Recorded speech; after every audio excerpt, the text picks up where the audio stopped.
guys, it's Preacher, and today we're going to be looking at a game that was sent to me as a meme, obviously, but it's a really good game. It's one of those games that I had it in mind a minute ago that is packaged in a silly way, but is a really good game underneath. Like, it has some sort of eye-catching, silly way of doing it. Binding of Isaac. Binding of Isaac is presented in such an obscure, stupid way of your mother kicking the kid down the basement and Jesus is coming through that you're like, this is just so weird. But by the time you've got through that little bit, there's an incredible game below it, and I believe this is one of them. Well, the game we're playing is called Ratopia. Obviously, there's a huge amount of discussion of links to rats, certainly in my live stream audience, from my time of blind raiding Silky in FF14, and the rat was very dominant and powerful. Not for that long. Ironically, it died pretty quickly, but it was a meme that caught on, and the rats now live, as we did in our subathon recently. So I was sent this game on Steam as a gift. It was made a sub goal by Chris. I was like, I don't want to play Ratopia, especially because Season of Discovery's just come out. I want to play that. But it won. It got up there, which is important. Obviously, like, our bread and butter is Twitch for the most part, so we have people to pay, and if we can hit a sub goal, I'm more than happy to spend some time playing a game. But I obviously thought going into this, it's a meme game, it's silly, and it's just so that we can dance at rats or whatever. Not the case. Not the case at all. This was basically Frostpunk, is what I would call it. Frostpunk with a less harsh and intense package run around it. Like, Frostpunk is trying to bombard you with misery and despair from day one. Ratopia is not trying to do that. It's presented in like a cutesy way, yet it is filled with darkness, misery, and despair that comes showing its head very quickly. So what is it? Okay, if you played Frostpunk, you kind of get the idea. But you essentially play a royal rat that is escaping assassins, is the basic premise of the story. That's all we need to get going. And we're trying to rebuild our society, as simple as that. And it's you're going to go through tech trees and things like that. So there's a lot of the good thing about it, and the main focus, is properly automating your ratisans, the citizens of Ratopia, to do their jobs properly and suit them.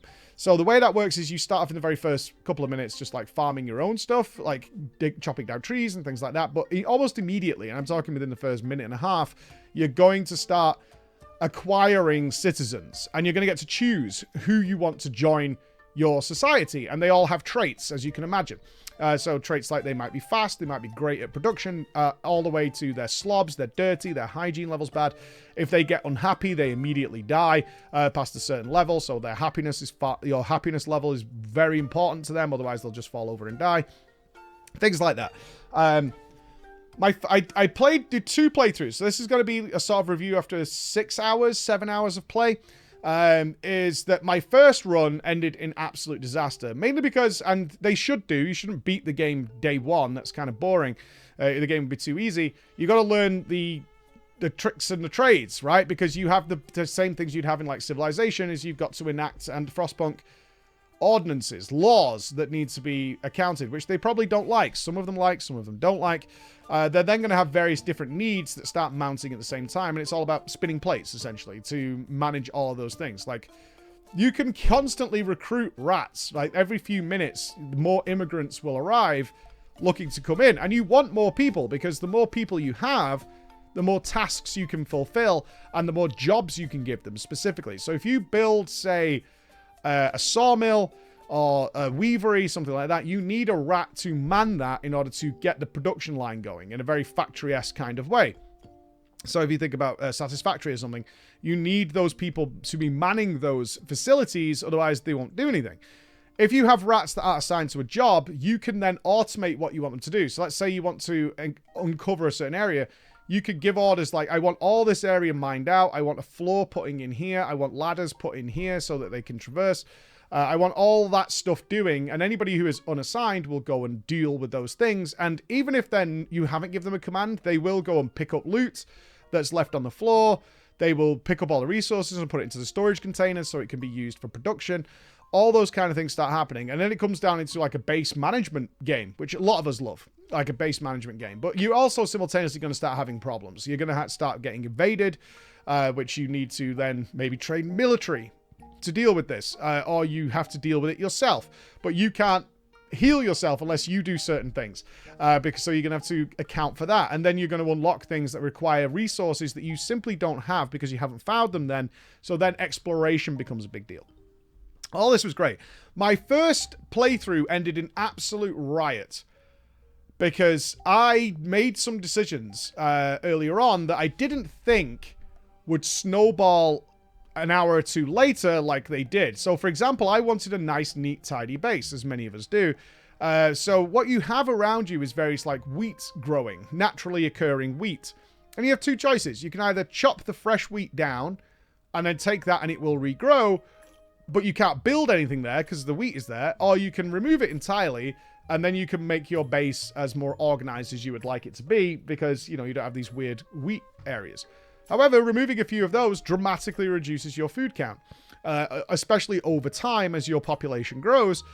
And so then it became a problem of a couple of hours later, it's like, wow, I'm really running into food problems.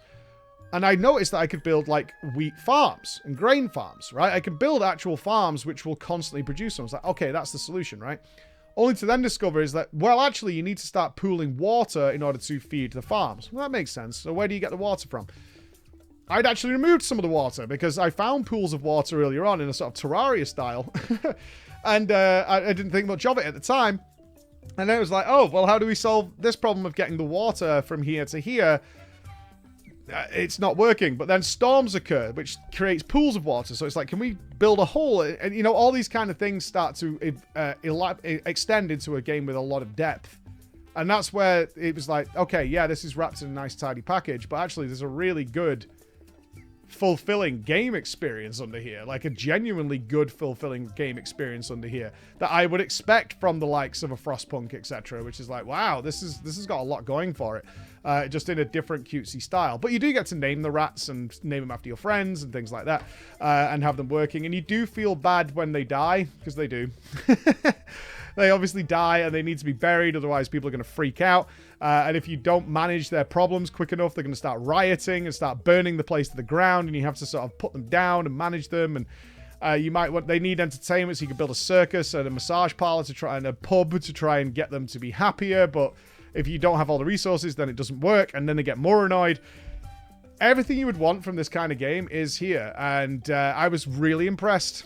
As much as I hate to say it about a ratty meme game, I was genuinely really impressed with Ratopia. I'm going to give it a B rating, a high B, for our yearly tier list. I think this is a high B, early A tier game. This is something that you can get a lot out of and a lot of fun. And I know after like the 6 or 7 hours we played, I only really started to uncover the depth of the game towards the end, where it was like, oh, there's actually like 9 different biomes here. And I started digging deeper and deeper. I was like, what is this? What is this? And I had that Terraria feeling again of like, what the hell? This is like, I thought we were doing pretty well and pretty solid. It's like, nope, you are barely even there. So I wanted to try and play this when I have more time. I'm currently trying to work on Baldur's Gate 3 and This War of Mine in off-stream time, but that's why I rate a high B, a low A. This is going back on my list as something to either play again on stream or to play again at home. So I think it's worth checking out. If you're looking for a game in that vein and you're waiting desperately for Frostpunk 2, this might scratch that itch. It's obviously a very different setting, but the principles remain the same. All right? So thank you very much for listening, guys, and I'll see you again tomorrow. Bye-bye.